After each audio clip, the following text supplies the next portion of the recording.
Ladies and gentlemen, good afternoon and welcome back to our channel once again. William Ruto is a very angry man.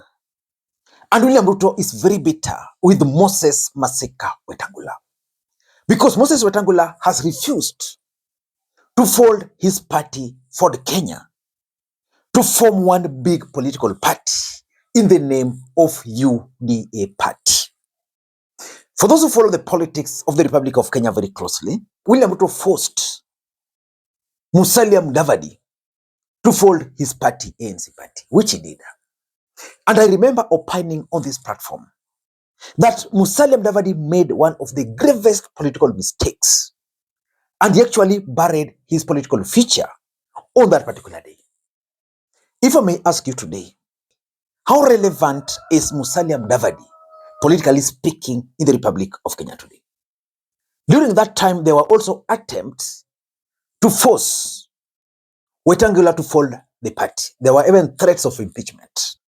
At that point, there were also plans to either force him to choose to remain as the Ford Kenya party leader or as the Speaker of the National Assembly. Because if he were to remain as the Speaker of the National Assembly, it was going to mean that someone else was going to be appointed as the Ford Kenya leader.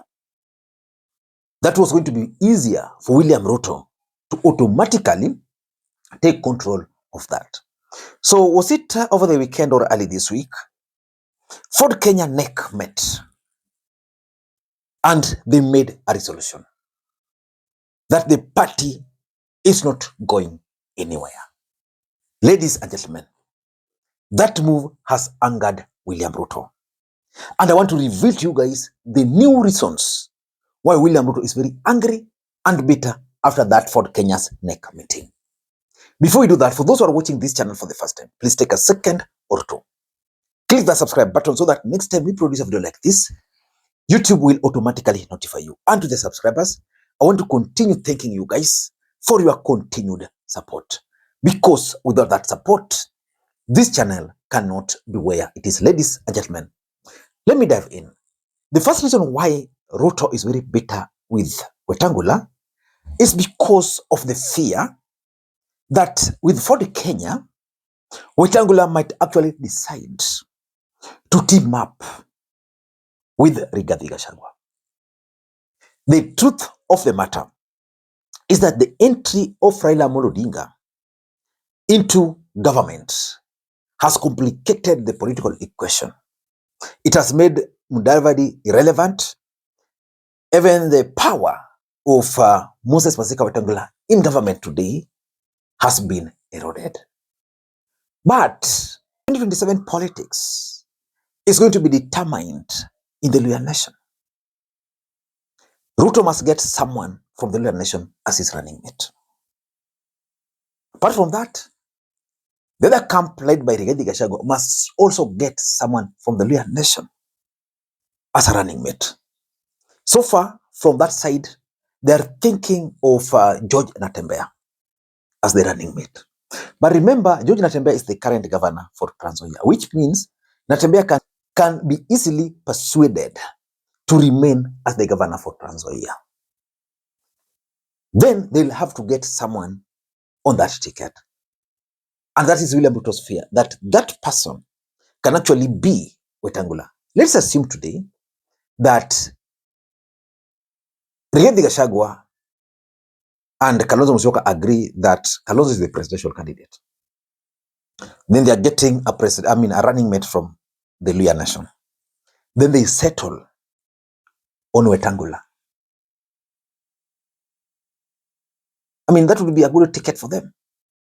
Because for Wetangula, politically speaking, if he will be the running mate, it would mean Ford Kenya will entrench himself. Because Ford Kenya will be on the presidential ticket, will entrench itself in the Luhya nation, will win more seats, will survive even if they were to lose elections.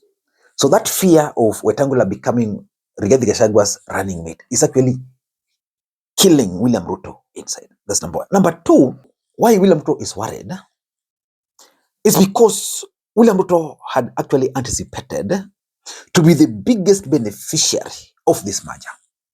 Let me just explain to you. ANC party with several members of parliament, decided to fold. That party is no longer there. We have UDA party. Who is the party leader of UDA party? If we go into the election, and let's just assume ANC party retains the members of parliament they got in the last election. Let's just assume. Those members, their allegiance or their value will not be to Mudavadi, because Mudavadi is not a politician. Their value would be to William Ruto. So after winning ANC, Ruto then wanted to win the support of Ford Kenya, so that all MPs, governors and senators elected on Ford Kenya were then now going to be members of UDA party. Again, William Ruto was still going to benefit. Right now, Moses Masika Wetangula is saying no, which means instead of benefiting William Ruto, the person who is positioning himself to benefit from ANC party's mistake is none other than Moses Masika Wetangula. I'm 100% sure. And in fact, during, was it this week? I saw several ANC members going to Ford Kenya offices because they're not comfortable that they have not been swallowed with UDA party. So as we speak, the biggest beneficiary of that ANC UDA merger is none other than Ford Kenya. So it is not agreeing to merge that party because he wants to benefit. William Ruto is not happy because he's the one who wanted to benefit. So that's number two. Number three, it's about the fear of blackmail. And that is something which is really worrying William Ruto, that Wetangula can actually blackmail him. Before I get into those details further, for those who are looking for reliable and quality computers and accessories, I have good news for you. Coratex Computers is the place to go. They offer both brand new and refurbished laptops, desktops, and other computer accessories. They are located at Nairobi Bazaar Plaza along Moi Avenue, Mezzanine, first floor, room number 7, unit 3. They also deliver nationwide, which means you can conveniently place your order through their website, which is pinned in the comment below. Ladies and gentlemen, this is the fear William Ruto has, the fear of blackmail. The moment Wetangula is a party leader, he can easily blackmail William Ruto. And that's exactly what they did to Raila Odinga. By the time Raila Odinga was waking up, Wetangula with his party, Mudavadi with his party, had gone to William Ruto last minute. Ruto doesn't want that to happen. He wants to own these political parties. Because as long as Weta has Ford Kenya, he can simply tell Ruto that, I want a CS, or I want this. Those demands. Ruto is not ready for those blackmails. And that's why he's very angry that Weta has refused to agree for him to join that party. Number 4, and I think this is very interesting, the 2027 political schemes. Ruto is running for the presidency again in 2027. If he were to be re-elected, then William Ruto will complete his term, then hopefully go home. But William Ruto wants to scheme for 2032.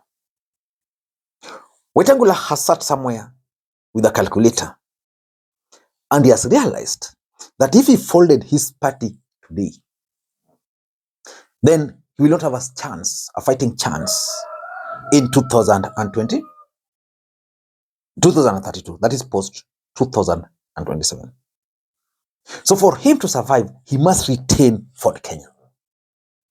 And how is retaining Ford Kenya going to work in favor of Moses Masika Wetangula? Simple. More numbers.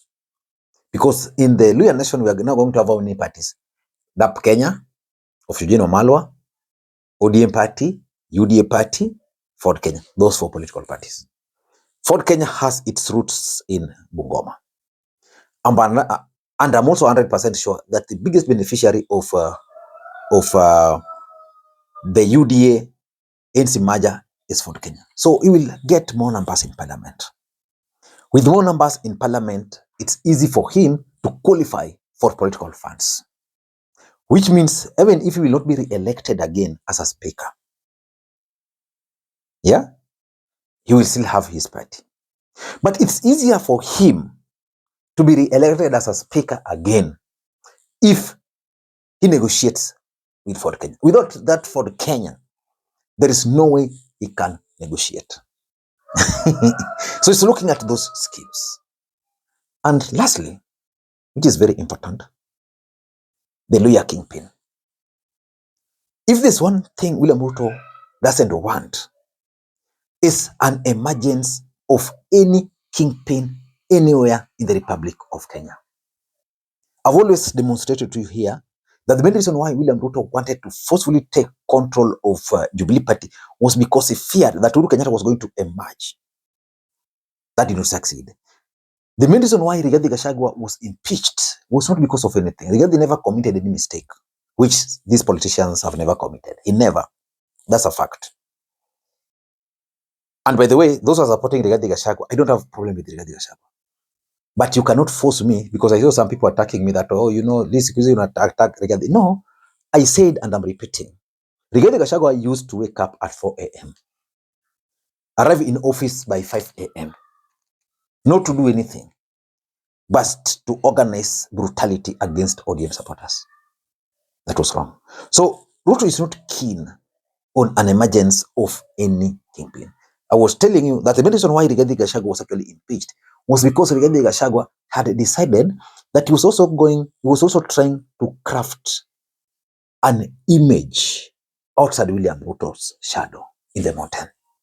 And therefore, he automatically became Mount Kenya kingpin. William Ruto cannot work like that.